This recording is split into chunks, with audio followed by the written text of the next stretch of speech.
Desde ya se pueden comunicar con nosotros a los teléfonos 0286-923-8634 y 0286-923-8866. Antes de proceder, quiero informar que el Gobierno del Perú, con el respaldo del Grupo de Lima y conforme a la Declaración de Quebec del año 2001, que a la letra dice: cualquier alteración o ruptura inconstitucional del orden democrático en un Estado del hemisferio constituye un obstáculo insuperable para la participación del gobierno de dicho Estado en el proceso de la Cumbre de las Américas. Sobre esta base, y dada la actual situación en Venezuela, el Perú ha decidido expresar, con respecto a la invitación al presidente Nicolás Maduro a la octava Cumbre de las Américas de Lima, que su presencia ya no será bienvenida en dicho encuentro. Con respecto a este mismo tema, tenemos una noticia en donde el presidente Maduro anuncia que irá a la Cumbre de las Américas por aire, tierra o mar. El presidente Nicolás Maduro anunció que por la vía que sea, asistirá a la Cumbre de las Américas que se celebrará en Perú. No me quieren ver en Lima, me van a ver, porque llueva, truene o relampaguee, por aire, tierra o mar, llegaré a la Cumbre de las Américas, prometió el jefe de Estado. ¿Qué dices tú sobre eso? Bueno, en realidad me río. Discúlpame. No, me tranquilo. río de eso, pues. Eso es como cuando alguna gente de aquí izquierda decía, bueno, nosotros vamos a impedir el traslado de un oro que se están robando del Banco Central. Estoy hablando hace 30 años. Bueno, nosotros nos paramos al frente de los camiones e impedimos que pasen. Bueno, te pasan por encima, pues. Te ponen preso. Exacto. Te sacan de ahí, pues. O sea, sale un comando y te amarra y te saca. O sea, eso es una locura. Más que una locura, es una loquera. Porque un presidente de un país no puede irse a meter por las ventanas como hizo Delcy Rodríguez cuando era canciller en el caso de Mercosur. O sea, hay reglas, hay fundamentos. Bueno, si el presidente de Venezuela llega a hacer eso, bueno, se demuestra que está en situación de desequilibrio mental, porque allá lo van a poner preso. Así simplemente, él no goza de inmunidad. No gozan de inmunidad a los funcionarios que incumplen las leyes de los países. Un embajador que tiene inmunidad diplomática en un país, si él comete un delito, la justicia lo va a agarrar y lo va a juzgar allá en el país donde lo cometa. Por Si un supuesto, presidente de la eso es lo República correcto. va a Nueva York o va a Rusia o a China y incumple las leyes allá, pues le va a caer la justicia. Eso es simplemente, así que eso me parece, bueno, una cosa risible, la verdad. Bueno, Edwin, vamos, quédate en línea para después del corte volver con otro tema. ¿Cómo no, Sinimar? Con mucho gusto. Suena duro, lo he dicho, no sé si tiene traducción al turco, pero nosotros vamos a elecciones. Llueva, truene o relampaguee, con oposición o sin oposición, Ramos Alud, contigo o sin ti. En Venezuela habrá elecciones presidenciales y el pueblo va a salir por millones y millones a votar, porque de las elecciones lo que importa es un pueblo, una soberanía. Cuando son las 8:30 de la mañana, volvemos con nuestro programa Pueblo en Lucha. ¿Qué te parece, Edwin, esta expresión del presidente con respecto a las elecciones? ¿Y por qué menciona a Ramos Alud como si fuese el único representante de la oposición? Bueno, yo creo que tú sabes que algunos gobiernos y algunos regímenes fabrican sus opositores. Eso es lo que se llama el truco del enemigo de paja o del hombre de paja. Se inventa un enemigo débil a quien se derrota fácilmente y entonces se crea la imagen, una especie de fábula de la invencibilidad de ese personaje. En Venezuela nosotros hemos actuado pacíficamente. La oposición que pueda calificarse de derecha, de centro derecha, la oposición de centro, la oposición de izquierda, hemos actuado apegados a la ley, absolutamente apegados a la ley. En el caso mío, por ejemplo, Edwin Zambrano, que tengo 45 años en la lucha política, o un poco más, siempre he actuado en función del derecho. Y cuando había movimientos guerrilleros en el país, claro, un movimiento guerrillero ya en la extinción, digamos, pero a principios de los 70 había todavía algunos grupos guerrilleros. Incluso recuérdense que hubo el secuestro de William Frangijau, la gente de Bandera Roja, la gente de la Liga Socialista, no la Liga, pero sí OR, que era un movimiento de la Liga, y otros movimientos cuyos líderes, algunos de ellos están en la oposición y otros están en el gobierno, que levantaban armas y hacían una oposición, digamos, violenta, vamos a llamarla así, al sistema democrático adeco-copellano. Otros sectores, entre ellos yo, el MAS, el MEP, etcétera, hacíamos una oposición desde el punto de vista legal y fuimos conquistando sindicatos, gremios profesionales, asociaciones de vecinos, organizaciones populares. Bueno, se fue desarrollando la lucha política.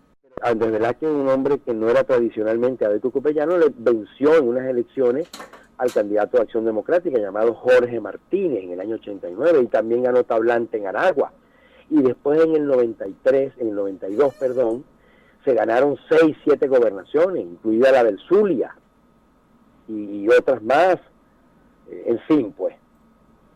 Eso es el proceso, digamos, natural del desarrollo de las fuerzas sociales y de una fuerza social de cambio mediante un método democrático que nos hicimos poder en el año 98. Entonces, en este proceso, en el cual no ha habido guerrilla, no ha habido golpes de Estado en los últimos 15 años, porque el golpe de Estado que hubo en el 2002, pero después del 2002 no ha habido golpe de Estado, ha habido que si protestas populares, algunas barricadas, que se le da el nombre de guarimba, pero eso no tiene ninguna capacidad ofensiva. Cuando digo ofensiva, capacidad para derrocar a un gobierno que está armado con artillería pesada, artillería liviana, artillería pesada, tiene, digamos, motoblindados, vehículos blindados, tanques, tanquetas, etcétera. Eso, imagínate tú. Entonces, el gobierno venezolano, liderizado por Maduro y su grupo, han verdaderamente roto la proporcionalidad y han actuado con violencia desproporcionada con respecto a una oposición que no quiere caer y no es bueno que caiga en ningún tipo de dislate violento, porque por ahí no es el camino. Entonces él hace lo que le da la gana, Maduro quiero decir, y el grupo que está gobernando, porque ellos tienen el respaldo de la Fuerza Armada. Y como nosotros hemos dicho que no vamos a ir en una confrontación armada, entonces ellos imponen una constituyente que no tiene ningún valor constitucional ni ningún valor legal, es inconstitucional, es ilegal. Incluso en el caso de que la constituyente hubiera sido convocada legítimamente, es decir, convocada por un referéndum consultivo por parte del pueblo, y se hubiera constituido legalmente y constitucionalmente una constituyente, esa constituyente legítima, que no es esta que está establecida, que es ilegítima, la legítima no tendría facultad para estar convocando elecciones, ni cambiando la fecha de las elecciones, ni acortando o alargando los periodos constitucionales, dictando leyes constituyentes, cambiando la constitución.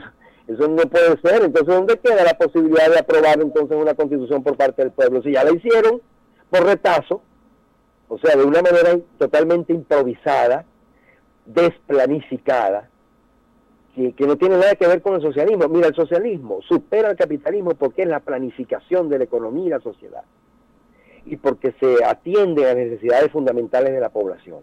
Se organiza la producción, se permite también, por supuesto, la iniciativa privada, pero todo eso se organiza en función de las necesidades de la población, para ser satisfechas cada vez de manera más completa, con mayor calidad y creciente. O sea que el socialismo supone una abundancia en crecimiento, un desarrollo industrial. Significa desatar las fuerzas productivas. Entonces, no solamente no lo hacen en la economía, sino que entonces en la política, que estaba más o menos organizada, porque Chávez incluso, independientemente de los errores o la diferencia que pudiéramos tener con el mandato de Chávez, bueno, Chávez más o menos cumplió con los lapsos procesales y con los lapsos constitucionales establecidos para los poderes públicos, excepto la última elección, que adelantaron 2 meses la elección presidencial. En vez de ser en diciembre del 2012, fue en octubre del 2012, cosa que a mi juicio es un error y que crea un punto de partida para estar haciendo cualquier cosa con las elecciones. Entonces, fíjate tú, los incumplimientos. La oposición gana en el año 15 la mayoría en la Asamblea Nacional. En vez de respetar esa mayoría, se convocan a unas sesiones extraordinarias, que por cierto no fueron convocadas públicamente, oficialmente. Se convocó a la mayoría de ellos para unas reuniones que se celebraron el 23 de diciembre, y el 26, y el 27, y el 28. Y entonces allí se modifica el Tribunal Supremo de Justicia al leal saber y entender de ese grupo que era mayoría. Después se desconoce el triunfo y prácticamente se ilegaliza la actuación de la Asamblea Nacional. Se hace un decreto de emergencia que no está aprobado constitucionalmente y que se ha prorrogado 14 veces. Y la Constitución establece que solamente puede prorrogarse una vez, 2 meses más una prórroga de 2 meses más. Después se negaron a hacer un referéndum revocatorio, lo impidieron por todos los medios, cuando ese es el medio legal, ese es el medio constitucional. Y si tú lo pierdes, acepta perderlo. Y después vas a las nuevas elecciones. O sea, si estamos en un proceso que es alternativo y en el cual no podemos estar tomando atajo, y lo digo para la oposición y lo digo para el gobierno, porque ambas cosas lo que producen es desequilibrio institucional, inestabilidad política y económica y social en el país, y lo que se está promoviendo es un desastre nacional, una confrontación bélica interna. Y eso ha pasado en Asia, en África, en Europa y en América Latina. Si eso ya lo sabemos, lo que conocemos un poquito la historia política de Venezuela y de América Latina y del mundo. Así es. Entonces, ahora con este planteamiento, imagínate tú, se adelantan las elecciones, que debían ser en diciembre, o por lo menos en octubre, para guardar los 6 años de la elección anterior. Uh-huh. En segundo lugar, se adelantan 7 meses para abril, 7, 8 meses para abril. Se tiene una Asamblea Nacional Constituyente y legítima que está por encima de los poderes públicos. Pero además hay un presidente en funciones y un presidente electo, si no es el mismo que esté en funciones. Entonces, bueno, ¿qué clase de desorden es ese? ¿Qué clase de desarreglo, de guachafita es esa? Bueno, una situación en la cual lo que se está provocando con eso son 2 cosas. Uno, o una rebelión popular o una intervención militar externa.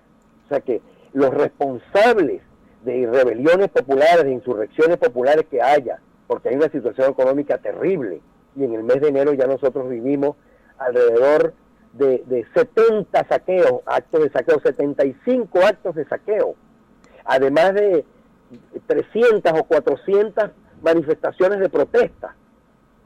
Bueno, se está llevando el país a un límite extremo. Y la otra cosa que es más grave es que se está promoviendo la injerencia militar externa.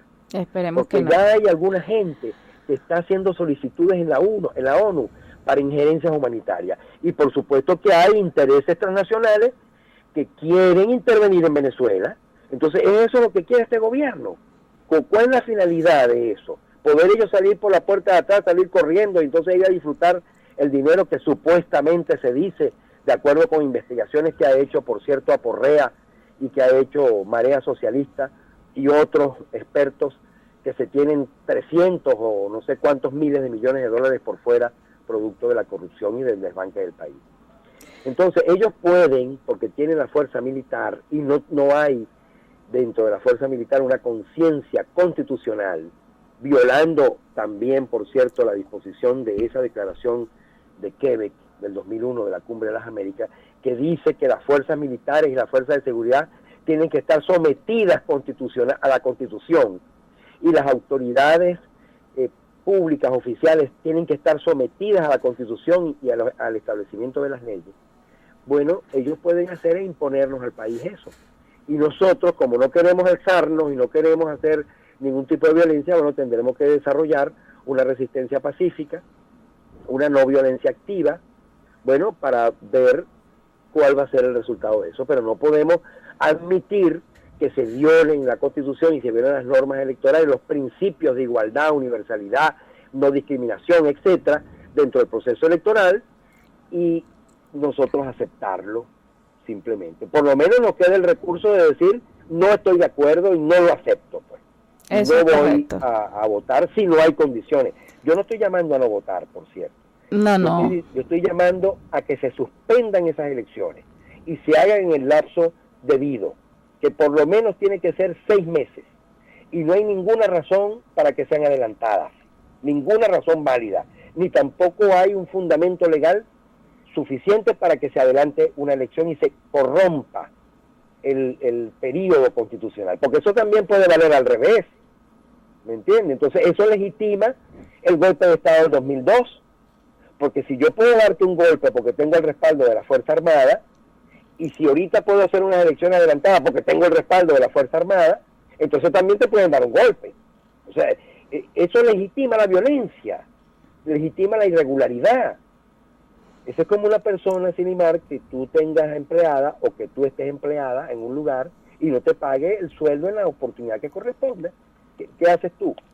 Pero tú tienes que reclamarlo. Reclamar, y por llega un supuesto. momento en que incluso lo puedes reclamar hasta con una huelga, en el caso, por ejemplo, de los trabajadores que son colectivos, pues que son un grupo de trabajadores. ¿Y cuántas veces yo no he hecho eso? Contra los adecos y contra los copellanos. Justamente cuando violentan los derechos de los trabajadores tienen derecho a ir a una huelga. Eso es defender Entonces, esa los es la derechos situación. humanos. Yo estoy llamando más bien a que se suspendan las elecciones, a que se reprograme el cronograma electoral y a que se establezca un árbitro electoral o un poder electoral imparcial e independiente. De manera que nosotros podamos salir de ese proceso unidos como nación, incluso quienes pierdan y quienes ganen, para recuperar al país en una labor que significa un gran sacrificio, porque el país está en un 60% y en algunos casos más, el caso de las empresas básicas, por ejemplo, más todavía, destruida su capacidad productiva. Y en una labor en donde haya inclusión de todos. Exactamente, donde haya inclusión de todos y respeto del derecho de todos.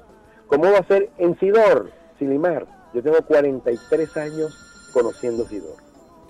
En Sidor, excepto la intervención sindical que hubo del 81 al 85, del 85 en adelante, jamás se suspendieron las discusiones de los contratos colectivos y jamás se suspendieron las elecciones cada vez que se vencía el periodo.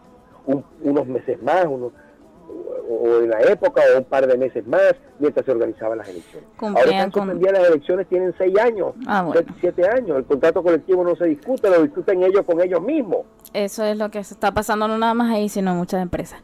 Edwin, lamentablemente se nos acabó el tiempo, tenemos que ir a un corte. De verdad fue un placer hablar contigo sobre estos temas. Creo que tendríamos que hacer otro programa para conversar muchísimo más. Bueno, cómo no, Silimar. Te saludamos desde todo el equipo de Pueblo en Lucha. Bueno, amigos, vamos a un corte. Somos el pueblo. En línea tenemos a nuestro amigo y compañero Daniel Rodríguez desde Caracas. Buenos días, Daniel, ¿cómo estás? ¿Cómo estamos? Bueno, primeramente saludamos aquí a nuestra audiencia, nuestra hermosa audiencia de Guayana, escucha por Facebook. Se cayó la llamada. Vamos a intentar hacer otra conexión. ¿Aló? Ajá, te escuchamos. Sí, bueno, tenemos dificultades en la línea telefónica. Sí. Bueno, decía, que estamos aquí en la ciudad de Caracas, en nuestra reunión de manera socialista. Y bueno, te vamos a pasar al compañero Gustavo Martínez, que nos puede explicar, es anfitrión acá en la ciudad de Caracas, donde nos hablará sobre la reunión de manera socialista y los puntos que se están tocando. Ok. Aló, Silimar. ¿Cómo estás, Gustavo? Bienvenido a nuestro programa. Hola, Córdoba. Excelente, gracias a Dios. ¿Cómo están por allá ustedes? Bien, bien, muy bien. Bueno, como te estaba comentando el compañero Daniel, estamos por acá llegando compañeros nuestros de Marea Socialista, de las distintas regiones y estados, y entonces nos vamos a estar concentrando por acá en lo que es una reunión efectivamente de carácter nacional, donde vamos a estar abordando puntos relacionados con la coyuntura, con la situación política, y por supuesto, como uno de los puntos a tratar, el tema respecto a las elecciones presidenciales, y por supuesto, bueno, abordar todo lo que es la problemática. Nosotros, por ejemplo, recientemente acabamos de hacer público nuestro editorial número 27, donde tocamos algunos elementos de análisis de situación y de lo que es nuestra posición y lectura política respecto al momento tan difícil de esta crisis ya de niveles descomunales e inaguantables para los sectores populares, para los trabajadores, y trabajamos ahí un marco de propuestas y también, por supuesto, bueno, eso, pues encontrando alguna posibilidad, algún ducto ante todas las dificultades desde el punto de vista político, económico y social por la que está atravesando el país. Y por supuesto que vamos a estar haciendo públicas las resoluciones de esta reunión nacional y lo que, bueno, vendría a ser la posibilidad o no de nuestra participación desde el punto de vista electoral en las venideras elecciones del mes de abril. Y bueno, nada, por ahora reiterar toda nuestra solidaridad y comprensión con la difícil situación que estamos atravesando, sobre todo de los sectores populares, los trabajadores, ya una situación que tiene que ver con cuestiones muy concretas, el tema de las dificultades para poder acceder a los alimentos, a las medicinas, unos salarios totalmente devaluados, y sobre todo resaltar la indifferencia e irresponsabilidad de la dirección política y del gobierno nacional, que sigue recurriendo a explicaciones fatuas, vacías e irresponsables como eso de la guerra económica, etcétera. Pero bueno, por supuesto que una de las premisas o propuestas que hemos venido haciendo desde Marea Socialista tiene que ver con la posibilidad de que pueda emerger un nuevo referente político, y que para eso, bueno, se necesita el concurso de la mayoría de los sectores a nivel nacional. Reiteramos eso, pues, desde el punto de vista de los trabajadores, de los sectores populares, de la juventud, que sabemos que hay toda una dificultad, por ejemplo, desde el sector de los jóvenes que no ven posibilidades ni futuro en este país, bueno, y que optan, entre otras cosas, por la posibilidad de conseguir futuro hacia otras partes. Bueno, pero en todo ese marco hemos venido trabajando en nuestra propuesta, y de lo que reiteramos eso, pues, como tú también lo decías. Somos el pueblo. Nos vamos, no sin antes recordarles que estamos totalmente a la orden para cualquier denuncia, inquietud, debate o servicio social que quieran realizar por este medio. Un día mejor.